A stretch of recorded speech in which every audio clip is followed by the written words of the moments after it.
Bonjour. Pour les petits et les grands, Jonathan Livingstone, le goéland. C'est un roman publié en 1970 par Richard Bach. Il s'agit d'une fable sur un goéland qui cherche à dépasser les limites imposées par sa condition naturelle et par sa société. Le livre est divisé en 3 parties, chacune représentant une étape dans le voyage spirituel de Jonathan vers la perfection. Au début de l'histoire, Jonathan Livingstone est un jeune goéland qui, contrairement à ses semblables, ne se contente pas de voler pour chercher de la nourriture. Il est passionné par l'art du vol lui-même et cherche constamment à perfectionner ses techniques. Alors que la plupart des goélands passent leur temps à chercher de la nourriture et à voler seulement pour survivre, Jonathan est obsédé par l'idée de voler pour le plaisir et la beauté du vol. Il pratique sans relâche des figures acrobatiques, expérimente avec la vitesse et tente de voler de plus en plus haut et de plus en plus vite. Cependant, son comportement atypique attire l'attention de la communauté des goélands, qui considère ses actions comme inutiles et dangereuses. Les anciens de la communauté, qui incarnent la tradition et la conformité, finissent par bannir Jonathan, le condamnant à vivre en exil. Pourtant, Jonathan ne ressent pas de tristesse face à cette décision. Il est convaincu qu'il y a plus dans la vie que la simple quête de nourriture. Et il continue de perfectionner son vol, vivant désormais seul. Au fil des expériences, il découvre de nouvelles capacités, comme le vol à des vitesses incroyables et des manœuvres complexes, qui lui donnent un immense sentiment de liberté et de satisfaction. Après un vol particulièrement périlleux, Jonathan atteint un niveau de maîtrise de vol qui le conduit à une nouvelle étape pour son voyage. Un jour, alors qu'il vole à une vitesse prodigieuse, il se retrouve dans une dimension différente, où il est accueilli par 2 autres goélands. Ces goélands, Chiang et Sullivan, l'emmènent dans un autre monde, un paradis des goélands, où il rencontre d'autres goélands qui, comme lui, ont cherché à dépasser leurs limites physiques et spirituelles. Dans ce nouveau monde, Jonathan apprend des maîtres goélands qui lui enseignent que le véritable but du vol n'est pas la vitesse ou la hauteur, mais l'élévation spirituelle et la compréhension de soi. Le plus vieux et le plus sage des goélands, Chiang, lui enseigne l'importance de l'amour, du pardon et de la quête de la perfection intérieure. Chiang montre à Jonathan comment transcender les limites de l'espace et du temps, lui permettant de se déplacer instantanément d'un endroit à un autre en utilisant la puissance de sa pensée. Jonathan continue de s'entraîner, et avec le temps, il devient de plus en plus sage et spirituellement avancé.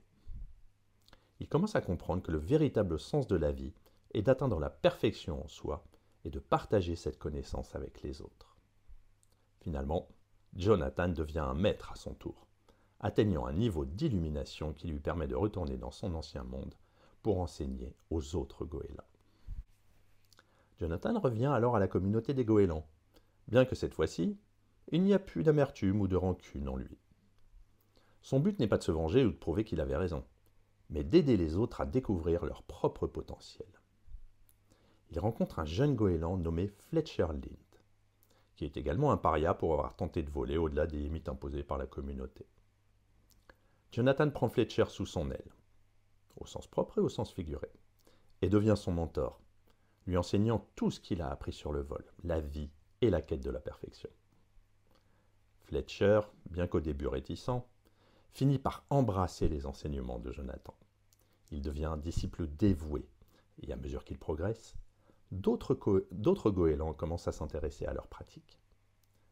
Peu à peu, une petite communauté de goélands rebelles se forme autour de Jonathan, chacun cherchant à apprendre et à s'améliorer. Cependant, les anciens de la communauté voient cela comme une menace à leur autorité. Ils condamnent Jonathan et ses disciples, les qualifiant d'hérétiques et de rebelles. Mais Jonathan ne se laisse pas intimider. Il continue à enseigner et à partager ses connaissances, croyant fermement que l'amour et la compréhension finiront par triompher de l'ignorance et de la peur. Le temps passe, et Fletcher atteint un niveau de maîtrise tel qu'il devient lui-même un enseignant. Jonathan, sentant que son rôle est accompli, décide de partir vers d'autres horizons. Il confie la responsabilité de continuer à enseigner à Fletcher, lui rappelant que le voyage vers la perfection est sans fin et que le véritable maître est celui qui continue d'apprendre et de grandir. À la fin du roman, Jonathan disparaît mystérieusement, laissant Fletcher et les autres disciples perplexes, mais motivés pour continuer leur quête. Le message final de Jonathan est clair. Le voyage vers la perfection spirituelle et personnelle est une quête sans fin. Mais c'est dans cette quête elle-même que réside la véritable satisfaction. Les goélands, disciples de Jonathan, poursuivent son œuvre, enseignant aux autres que la véritable liberté se trouve dans la maîtrise de soi et l'amour inconditionnel. Il y a plusieurs thèmes principaux, 4 en l'occurrence. La quête de la perfection. Le thème central du roman est la quête de la perfection, représentée par la recherche incessante de Jonathan pour améliorer son vol. Pour lui, voler n'est pas simplement un moyen de se déplacer ou de se nourrir, mais une expression de soi et, en même temps, une voie vers l'accomplissement spirituel.